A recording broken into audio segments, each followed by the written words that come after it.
guys, so as you know, it's Missionary Week this week, and so the Seminary Council, we put together this video that will help you kind of give you an idea of what missionary work is like.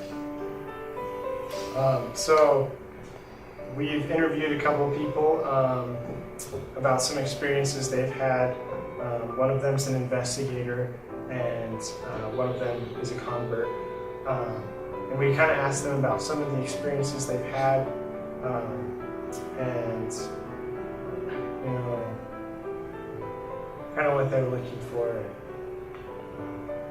So we're actually interviewing Mary Mortensen and Mason the Glory, and we also brought in some people who kind of have been helping them, answering their questions, inviting them. So we hope you guys like it. All right, Mary. So will you tell us your story a little bit, like what got you interested in the church? What got me interested in the church is I was invited to girls' camp by Roosevelt Second Ward by Renee Morley, and we went up there for the week, and that's when I just truly felt the Holy Spirit, and probably the best way that you could ever get someone very interested in the church. From that, Sister LeBaron, she was in our testimony meeting, and she asked me if I wanted to start learning from the sister missionaries, and I said yes, much to many people in my family saying you shouldn't. And from that, I just learned to love the church, and I learned so much about it, and I love it now, and I live it. Awesome. Thank you. All right, Mary, so what questions did you have when you were first introduced to the church? One of the major questions was, where am I going? What am I doing here on earth? And where did I come from? From that, I learned a lot more about the plan of salvation, which I had to learn over and over until I finally got it.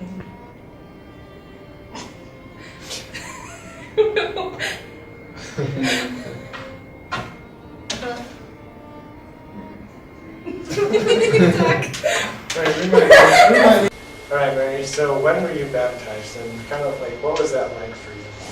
I was baptized May 11, 2013 by my Uncle Carl.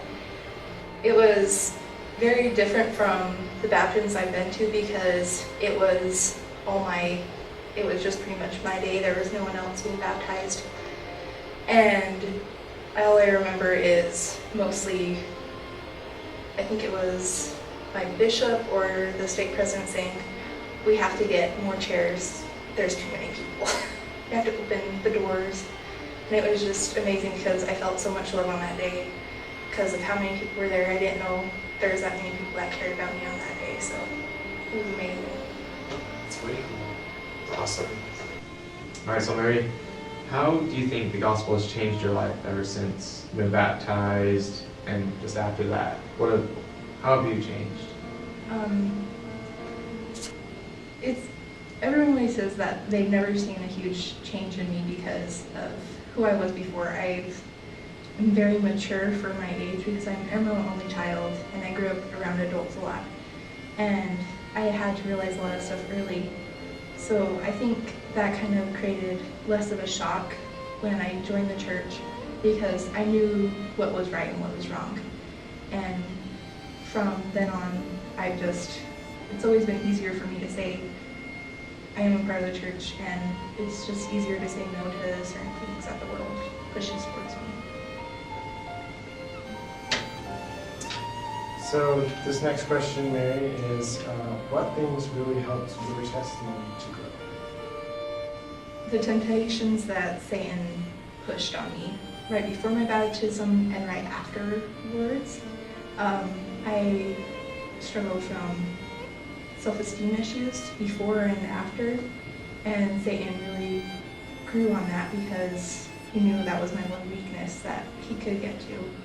And before I was baptized, it was, you're not good enough for the church, you're not good enough. And I remember going to the sister missionaries the next time because I was bawling in my room. My mom was like, "We need to call them now." My mom didn't really enjoy the sister missionaries, but she said, "We need to go to them. You need to talk to them." And they put me to rest on that.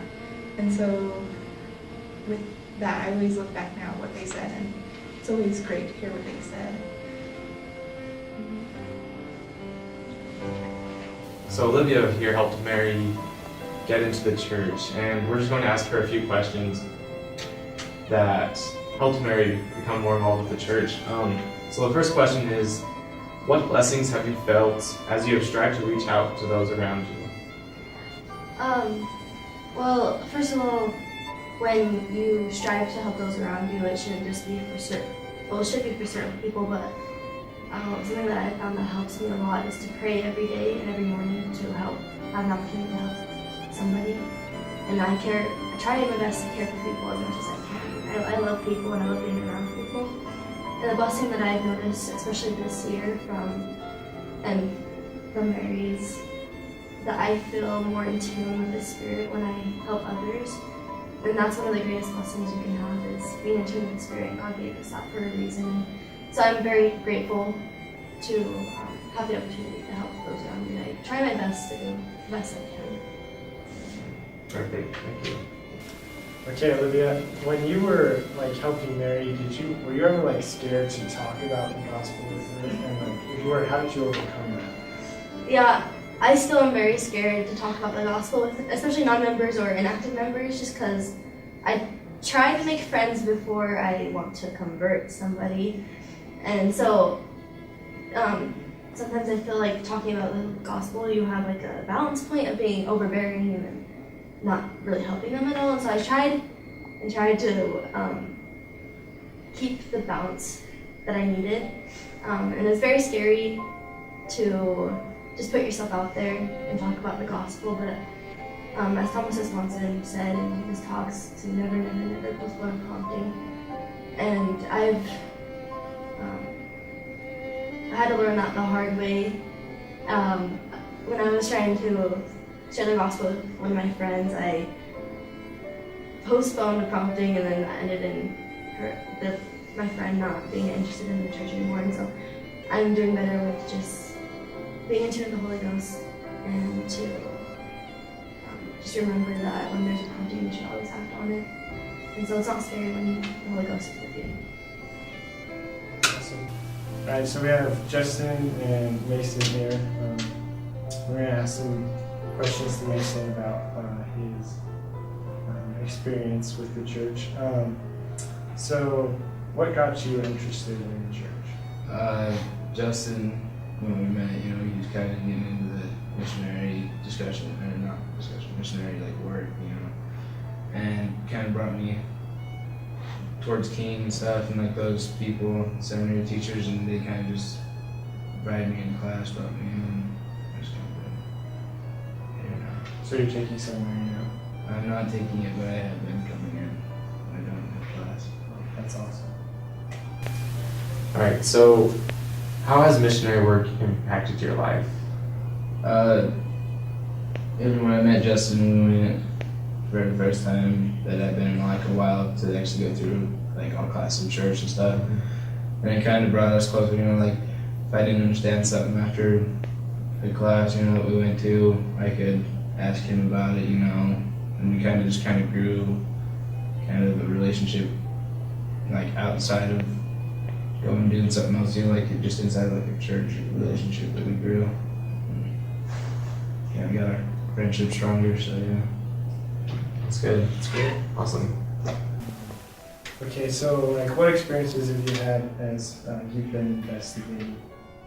I've met people in the church that have really helped me along Kennington's, the Richmond, and everything. They've really helped me grow with the church, and have meetings over there, and they just really helped me that way. All right, so Justin, what blessings have you felt as you have strived to reach out to those around you? I've noticed a lot more opportunities coming my way, a lot more, I won't call it work, but just opportunities come my way.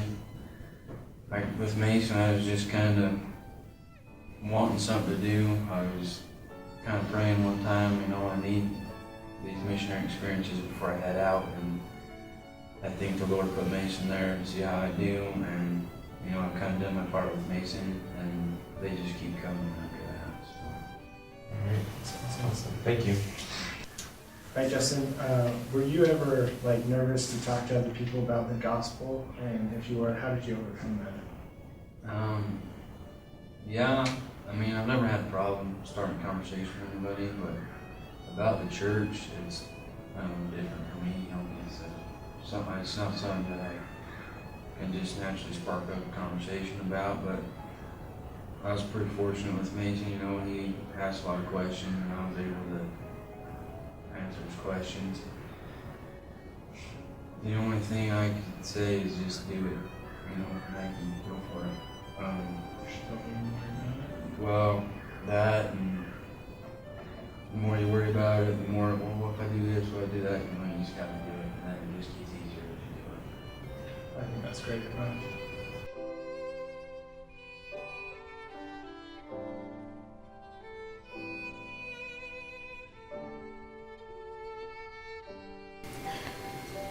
I know that missionary work is important for those planning to serve a mission and those who aren't. It is something that we all need to strive to do, and it's something that our Heavenly Father has called for us to do, to be trumps and to spread the gospel around the world, and not only to have the motive of converting everyone we see, but also just being friends with everyone. And I have a strong testimony that caring for each and every person is considered a success, and that we should be friends with everyone, and when we get the chance to act on our promptings to share the gospel through the Holy Ghost. Citizens of Jesus Christ. I know that with missionary work, it may seem difficult at times, but never give up on the person you're trying to convert to the gospel, because it's always worth it. I know personally that it's always going to be a great thing in the end. Just always listen to what the Holy Ghost has to say to you, and He's always usually right, or always right. There's been so many people that has helped me along my journey. They never gave up on me, even to today. It's always has a good outcome, and even if you're having a hard time with the gospel, just keep going on, because it's always worth it. I just want to bear my testimony to you guys that missionary work is the most important work there is, you know. A guy like me, I like to do all kinds of work, you know, but missionary work's by far my favorite, and definitely the most rewarding. There's so much that comes from it that doesn't benefit you, but the person that you're teaching too. And I just want to bear my testimony on that, and I don't know, shake your neighbor's hand, it's that simple. Say it's you, Jesus Christ.